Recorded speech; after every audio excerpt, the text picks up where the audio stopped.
নমস্কাৰ, আমি দলগাঁও বালিকা মধ্য ইংৰাজী বিদ্যালয়ৰ ষষ্ঠ মান শ্ৰেণীৰ ছাত্ৰী 4জনীয়ে বিকশিত ভাৰত বিল্ডাথন প্ৰকল্পৰ অধীনত পচন সাৰ প্ৰস্তুত কৰাৰ প্ৰজেক্ট হাতত লৈছোঁ।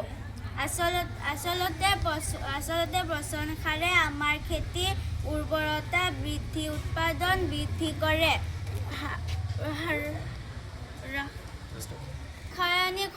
ৰাসায়নিক সাৰে মাটি নষ্ট কৰে, কিন্তু পচন সাৰে মাটি ভাল কৰে।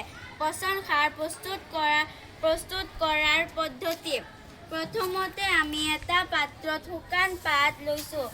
তাৰ পিছত পেলনীয়া শাক-পাচলিৰ অংশ লৈছোঁ। তাৰ পিছত গোবৰ সাৰ অলপ লৈছোঁ। শেষত ওপৰত থকা ফুটাটোৰ পানী অলপ দিছোঁ।